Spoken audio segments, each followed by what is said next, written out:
So most of the big NFL free agency dominoes have fallen, and I wanted to grade every team's free agency here in 2025 and also incorporate trades that went down and just overall moves that they could have made. Maybe they did make those moves, maybe they didn't. And I'm going to drop these teams into these different buckets. We could end up changing these throughout this if I feel like there's a tier that could make a little bit more sense. We got the A+, you did an amazing job in free agency, maybe with landing some free agents that you needed, or they just made some really good moves. I think mostly smart moves, as maybe there was one or two that I didn't like, but I think they did a good job. We got risky spending, so you know what, these moves could pay off, but there is some risk to them. What are they doing? Yeah, I didn't really understand how their free agency was going, or maybe there was moves leading up to free agency that didn't really make a lot of sense. Couldn't really do much. They were pressed against the cap, and then TBD. I think for now, it's just where's Russell Wilson going to go? Where is Aaron Rodgers going to go? I'm not even sure if I'm going to have a team in TBD. It's just those are the big free agents. We also could see Kirk Cousins becoming a free agent at one point as well. So before we get into this video, I just want to quickly shout out a new channel I created. It's called MG Baseball. It's basically going to be what I do in the NFL or the NBA, but over in just the same type of content,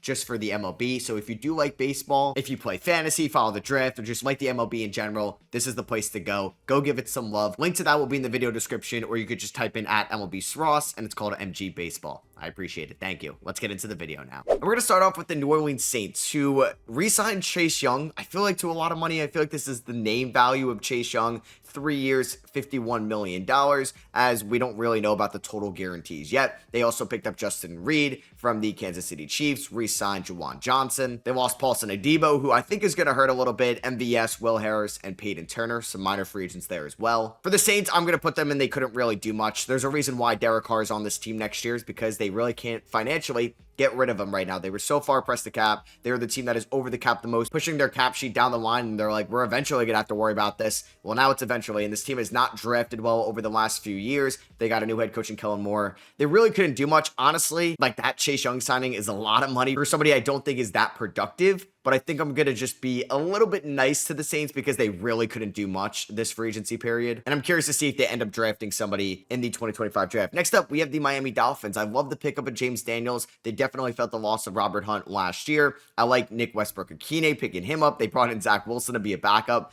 Hey, you never know with Tua. There's a chance we do see Zach Wilson. And then a bunch of minor moves. They really couldn't do a lot as well. They ended up losing Javon Holland, the big one, to the New York Giants. I expect them to either target maybe Nick Emenwari or Malachi Starks in the draft. And the Miami Dolphins really couldn't do too much either. I do like what they ended up getting in James Daniels. Now they're going to feel the loss of Javon Holland, who has been somewhat inconsistent, but they didn't trade away Tyreek Hill. This team is also so far over the cap right now with guys like Tyreek Hill making big time money, Jalen Waddle, and Tua Tagovailoa. What's going on with Teron Armstead? They need to address offensive line, and I do like the pickup of James Daniels. Like I said, if he gets stay healthy, because he was hurt last year for the Steelers, he could be one of the better interior offensive linemen in the AFC, I would say so. So the Ravens really didn't do a lot, right? Like, they brought, not sure why Spot Track isn't showing for Baltimore, Ronnie Stanley, but they brought him back. DeAndre Hopkins, they signed. It does feel like Des Bryant, Deontay Johnson, Sammy Watkins, these older free agent receivers end up spending the rest of their career, the last days in Baltimore. Des Bryant as well. They did lose Brandon Stevens to the New York Jets, Malik Harrison to the Pittsburgh Steelers. Patrick McCarry got a lot of money as well.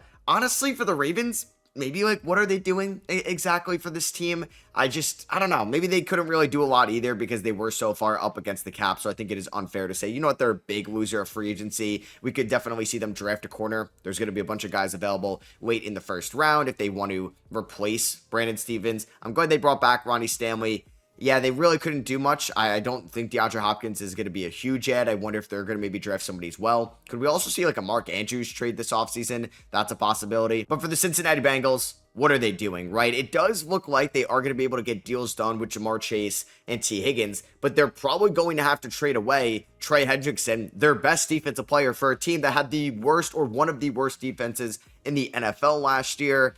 Yeah, they went out, they paid money for Samaje Perine. Why don't just draft somebody on day 3 like you did with Chase Brown? It worked out. I know it's not that much money. And then Alex Kappa ended up going to the Raiders, Sheldon Rankins to the Texans. I mean, this team's defense isn't great. Sam Hubbard retired. What are they doing? I mean, it's basically just because over the last year and a half. They could have re-signed Chase to a discount what he's going to get. Last offseason, they could have re-signed T. Higgins way before he's going to get like $35 million a year. Same with Trey Hendrickson. It's just they have not been a smart ran franchise because they've had such a good window with Joe Burrow on that rookie contract and Jamar Chase on that rookie contract. They weren't able to win on that window. We know they went to a Super Bowl, but I feel like they've just been trying to do moves a year too late than a year too early. And honestly, it's going to work out with these players. Like, these are your blue chip players. Pay your blue chippers in this league. For the Denver Broncos, I think they had one of the best free agencies. I really liked it. I don't want to put too many teams in the A+. They could definitely get up there as well. I really like the pickup of Evan Ingram. I do want to see them get a playmaker in the first round. Either it's at receiver or at running back. Dre Greenlaw, Talanoa Hufanga.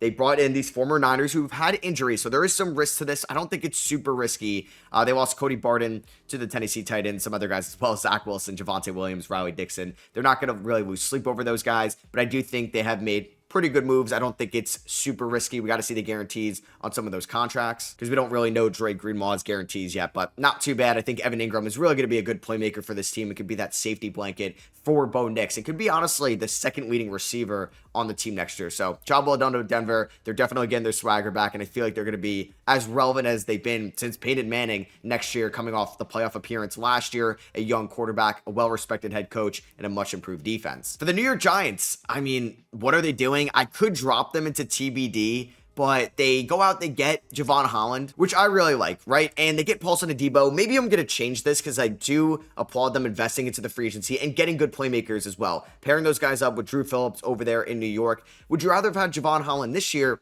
or why didn't you just pay Xavier McKinney last year, right? They're paying Darius Slayton more money than they could have just paid Saquon Barkley last year. I know hindsight is 2020, but I don't think Joe Schoen has done the best job in this front office over the last 2 years, and I think those moves are leading up to this year's free agency. They didn't really lose a lot here, and we're just kind of TBD on Aaron Rodgers. So I don't really think it's risky spending because I do like Paulson Adebo for them. I think Javon Holland could be risky, but it's not the worst contract. So honestly, maybe for the Giants, it's going to be TBD because maybe they go up to mostly smart moves if they do handle the quarterback position well. Maybe it's going to be in risky spending, but yeah, I think it's TBD. Maybe that was a little harsh to throw them in. What are they doing? Because I do like those additions. Darius Slayton got paid a decent amount of money. He's a wide receiver 2, wide receiver 3 behind Malik Neighbors. We just don't know who the quarterback's going to be. The only quarterback under contract right now, as I'm recording this, is Tommy DeVito. What if Cam Ward goes 1? What if Shedeur Sanders goes 2? Who is your long-term quarterback? Is it 41-year-old Aaron Rodgers? Is it late 30s Russell Wilson? Late 30s Kirk Cousins? I think there's a lot of risk to what the Giants are doing at the QB position. It could work out. It could not. So we're going to throw them in TBD. For the Minnesota Vikings, I think they're going to be an A+ team. They absolutely cooked here in free agency. So they did lose Sam Darnold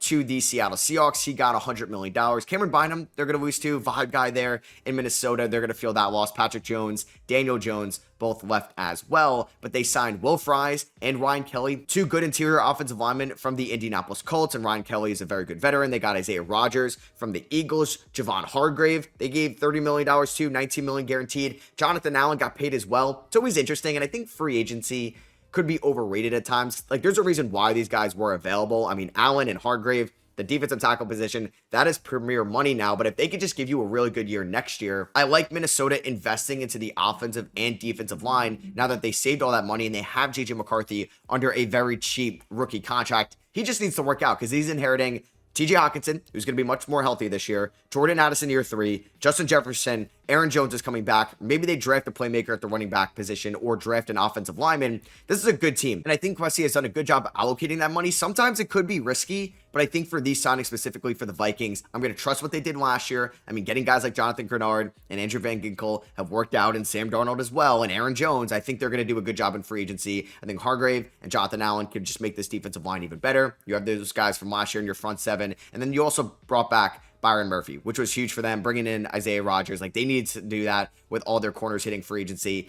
Maybe they end up drafting a safety or a corner in the draft. Either way, I think the Vikings had one of the best free agency periods so far. They're going to be an A+ team. For the LA Rams, they did trade away Jonah Jackson to the Chicago Bears. They lost Bobby Brown and some other minor guys as well, but they brought in Devontae Adams. I love the addition of Poona Ford, who maybe just had the best year of his career in Los Angeles last year. Coleman Shelton, okay, I mean, it's a little bit risky, I would say, right? It's a little bit risky just because Devontae Adams has some risk to it. I mean, Allen Robinson didn't work out there, right? Like, we've seen these veteran receivers come over, be a number 2 in LA and not really worked out. But I do think it could work out for LA, and I like the way that the offense is constructed. Man, I mean, I could throw them in mostly smart moves. I do think Devonta Adams is a lot better than what Allen Robinson was for this team. So I don't want to throw too many teams in mostly smart moves. So we'll maybe drop them down. We'll see. Tampa Bay, I think mostly smart moves as well. They're also a team that didn't have too much cap space, but I love the contract they got Chris Godwin to come back on. Looks like he took a little bit of a discount. I like the flyer on Hassan Reddick. I think he could come back to being a double-digit sack guy. I think Sterling Shepard coming back on a one-year deal is great. They got Riley Dixon if you're into the punters. They didn't lose anybody too massive. I mean, the offensive line could have some question marks next year, but I would say mostly smart moves from the Buccaneers in free agency. Detroit really had a good free agency as well. I think DJ Reed is an upgrade over Carlton Davis, and it's just a 3-year deal. They did end up losing Carlton Davis to the Pats, Kevin Zeitler to the Titans. Moves they're definitely going to feel the loss of, but I think it was a mostly smart free agency for the Detroit Lions. They could have done a little bit as well. I think the Bears, I mean, they're offseason winners every year. They were big offseason winners last year, right? When you pay all these guys, like they paid Jalen Johnson last year big money, but he was deserving. But they paid DeAndre Swift, Kevin Byard, Gerald Everett. Back in 2023, they paid Nate Davis, Tremaine Edmonds, TJ Edwards. They have been spending big money most of the years in the Ryan Poles era, but I like getting Grady Jarrett from the Atlanta Falcons, Deo Dangbo from the Indianapolis Colts. Wasn't familiar with him too much, but now reading up on him that he got $16 million a year. This is a good pickup, it seems like, for the Chicago Bears. They traded for Jonah Jackson. They traded for Joe Thuney. They signed Drew Dahlman, so they've invested a lot into the interior offensive line. Like I said, I'm going to take trades into this. I think it's an A+. We're protecting Caleb Williams. We're beefing up the defensive line, adding those guys to Montez Sweat over there. They have a solid secondary. I think the Bears are cooking right now, and I think they could look to add another edge rusher through the draft. I would love Ashton Genty at 10 for them, but I think Ryan Poles did a very good job beefing up the offensive line and defensive line here in free agency. For the San Francisco 49ers, oh man, I think it's a what are you doing tier as well. It does feel like the window is closing for this team, which is kind of sad, and they're about to pay Brock Purdy so much money. He was playing on the Mr. Irrelevant minimum. That was your time, and it just didn't work out for them. They lose Aaron Banks, who maybe was a little bit of an overpay. They're definitely going to feel the loss of Javarius Ward, Hufanga, Greenlaw, Hargrave. I mean, Moore was a little bit of a backup. They just lost a ton of depth on their team, and they couldn't pick up Joey Bosa. That would have been cool. Nick and Joey on the same defensive line. Luke Farrell kind of got a lot of money for a backup tight end spot to George Kittle. I like them taking a flyer on Mac Jones. It's always funny that Kyle Shanahan basically wanted Mac Jones third overall in that 2021 draft. They pivoted to Trey Lance. I guess they made the wrong decision. I mean, neither of them have been great quarterbacks, but I think for San Francisco, yeah, what are we doing? I know they really couldn't have done much, but they gave Ayuk that big money last year. They traded away Deebo Samuel this offseason. I'm hoping Christian McCaffrey's healthy next year. What is that Brock Purdy contract going to look like? I think there's some big question marks with San Francisco going forward. So what are they doing is kind of like a question too. Like, what are they doing? What's inevitably going to happen with this team? But also could just be rhetorical. Like, well, I can't really get what they're doing. Philadelphia, I think mostly smart moves this offseason. They have been active for a team that had a little bit of cap space, but not too much. And they are the team that won the Super Bowl last year. I mean, like I said, they really couldn't do too much, but they reworked Saquon Barkley's contract, paid their guy. Zach Ball got paid, and Howie Roseman rarely pays these off-ball linebackers. Now, they did lose Milton Williams, but I'm not paying him that price. Josh Sweat left. Also, I don't think I would pay that price as well. They lose Isaiah Rodgers, Darius Slay. That could take a little bit of a hit, but they're ready for Quinyon Mitchell and Cooper DeJean to step up and the 1 and 2s on this team. They traded for Kenyon Green, trading away CJ Gardner-Johnson. That could also come back and bite them as well. I mean, I could throw them and couldn't really do much, but I think they've made smart moves. They traded away Kenny Pickett this offseason, and I think the Eagles are still going to be a formidable team in the NFC next year. They're still going to be competing for the Super Bowl. This is still a really good roster, and I'm trusting what Howie Roseman can do on the margins. Like last year, we could have talked about somebody they signed for $1 million basically last year in 2024 from the Saints, a special team guy, Zach Bond, $1.6 million. I wouldn't even have mentioned that. I'd be like, okay, taking a flyer. And he turned out to be one of the best linebackers in the league and got paid a ton of money over the last few weeks. So I think Howie Roseman knows what he's doing. I think mostly smart moves for Philadelphia. I think for the Raiders too, mostly smart moves this offseason, because I do want to factor in the Geno Smith trade, and I love that for them in the short term. We'll see if they're still going to draft Shedeur Sanders. Maybe they look to draft an Ashton Genty. I love the pickup of Landon Roberts. I think he could be an upgrade over a Robert Spillane. I mean, not the same position, but either way, I really like that pickup. Raheem Mostert has some depth. Alex Kappa's nice. And yeah, Jeremy Chin, as we mentioned, they did lose Trayvon Morik, which I think is going to hurt. I don't think they're going to feel the loss of Nate Hobbs too much. Robert Spillane, obviously you'd like to keep him around, but he ended up going and getting paid a decent amount by the Patriots. I mean, for the Raiders, you'd like them to be a little bit more active. I don't want to throw them in what are they doing. So I think I'm actually going to throw the Raiders in TBD because I don't think we've seen the last of the Raiders this offseason, right? Like, who's going to be their starting running back next year? It's not going to be Raheem Mostert. Are they going to add another receiver to Geno Smith over there? Are they going to look to improve the offensive line? Could this be an Armand Membu team at number 6? I think those are all possibilities. I just feel weird that they're mostly in smart moves when I just really liked 1 to 2 of their moves compared to like a plethora of moves for these other guys. Maybe the Eagles, I am actually going to drop, I think, to couldn't really do much. So I'll keep the Raiders actually in mostly smart moves. I just don't want this tier to get too crowded because I think the Broncos have done much better than these 3 teams. The Broncos are a candidate to go up to A+, but I think that's just TBD. I want 5 or less teams in A+. I mean, the Green Bay Packers are interesting, paying Aaron Banks $77 million, but only 27 is guaranteed, right? So it's a potential out. 1 year, $29 million. Nate Hobbs, same thing. Only $16 million of the $48 million is guaranteed. You got to look at that. They didn't lose any big free agents either. They could have done a little bit. They didn't go out and trade for DK Metcalf. I don't think they're going to be a Cooper Kupp team or anything like that. They weren't really linked to T. Higgins or Chris Godwin.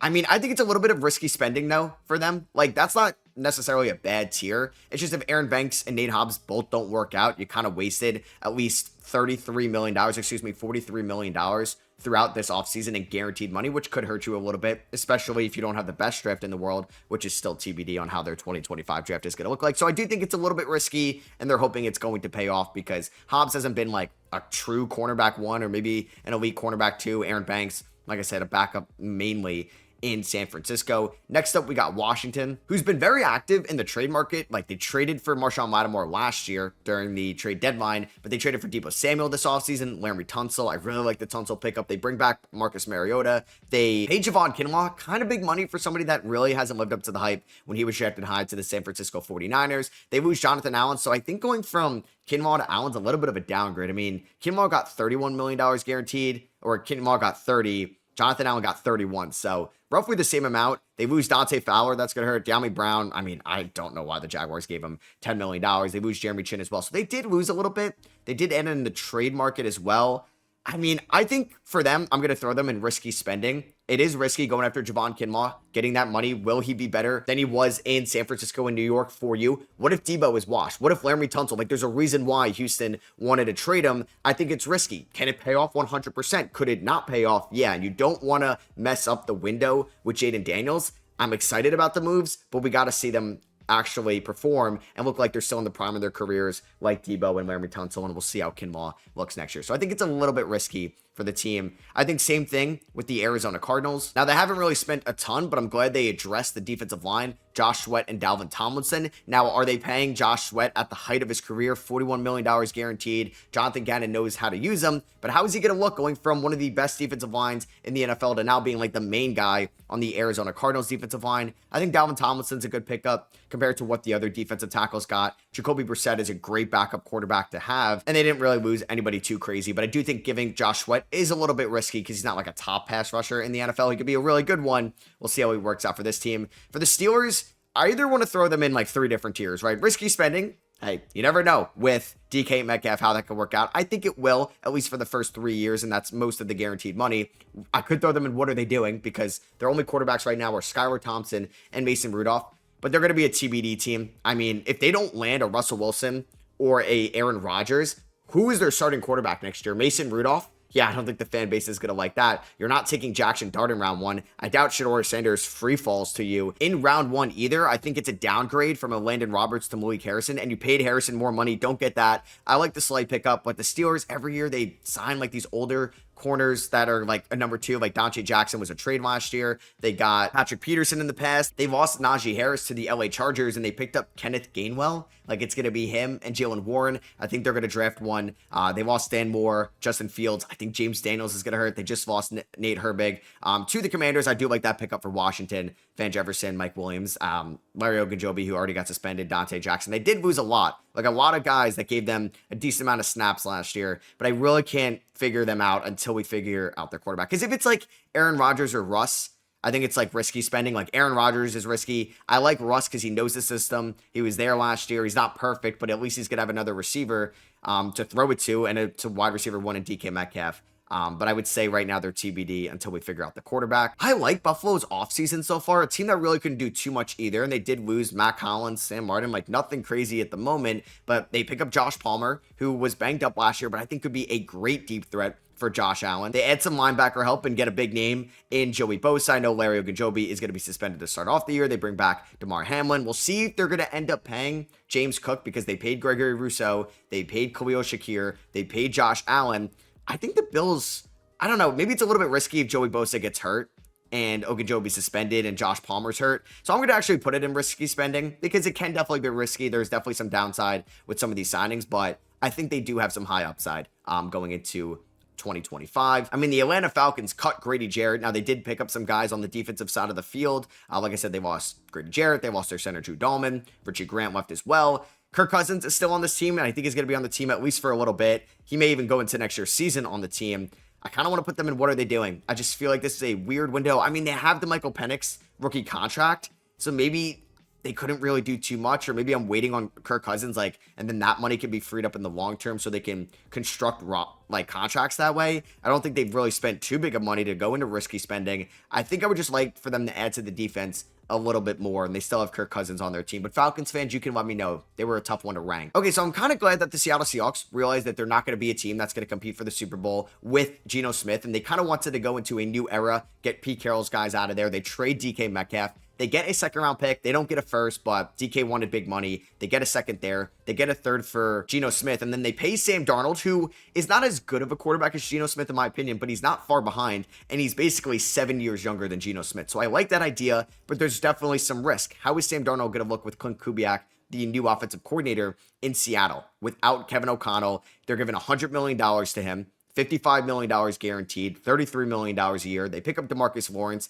later in his career. MVS, it's him and Jake Bobo after JSN. Maybe they draft a team as well. I just think it's risky spending, and it's more so paying Sam Darnold that. Could it work out for you like he was in Minnesota last year? For sure. But what if that was the best year we ever see of Sam Darnold's career? Then you're kind of stuck with that bad contract for the next 2 years. So I think there's some risk to it. High upside, high downside, and that's basically what that tier is. Same thing for the New England Patriots. I don't want to keep underrating the Patriots because I like some of the guys they picked up. I think Harold Landry can return back to his pre-ACL form with Mike Vrabel. I think Milton Williams is good.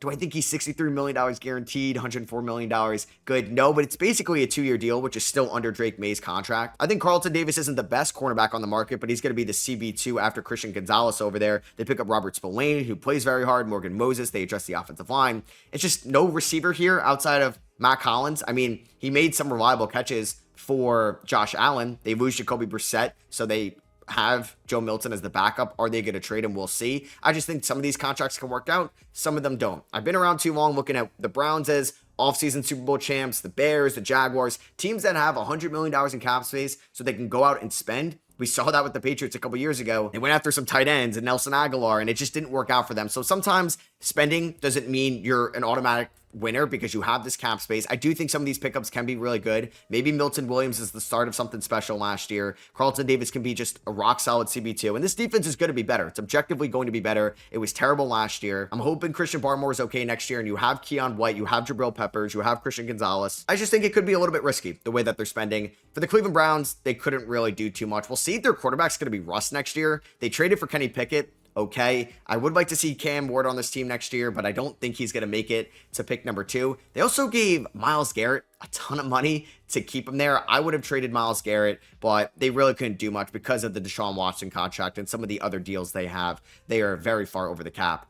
I think the Houston Texans, maybe what are they? I don't know. I think trading away Laremy Tunsil was puzzling because their offensive line wasn't great, but I know some Texans fans have said that it's better than I'm giving them credit for, and they know better than me. They did lose Eric Murray, John Weeks, a long snapper.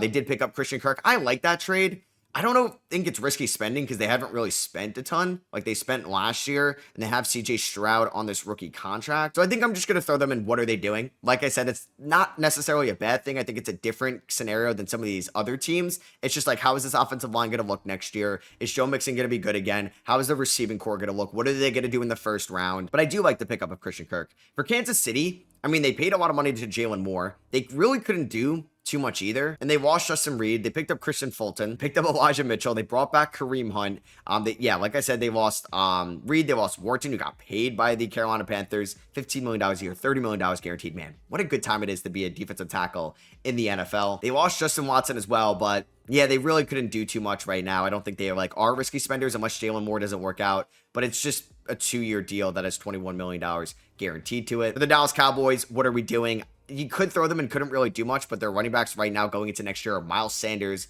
and Javonte Williams. That's a little bit scary. The offensive line may not be as good next year either, with some guys moving on from this team. Who's going to be the wide receiver 2? Are they going to get Cooper Kupp? I like them bringing back Dante Fowler and picking him up because he was good with them before he ended up signing with the Commanders last offseason. They take a flyer on Solomon Thomas. I'm not super excited how Schottenheimer's offense is going to look next year, but I will give them the benefit of the doubt, but I do think they are in the what are we doing tier. For the LA Chargers, they spent a little bit. Dante Jackson from the Steelers, not the best cornerback in the world, but not the worst. Bradley Bozeman, they pick him up to try to bolster the offensive line.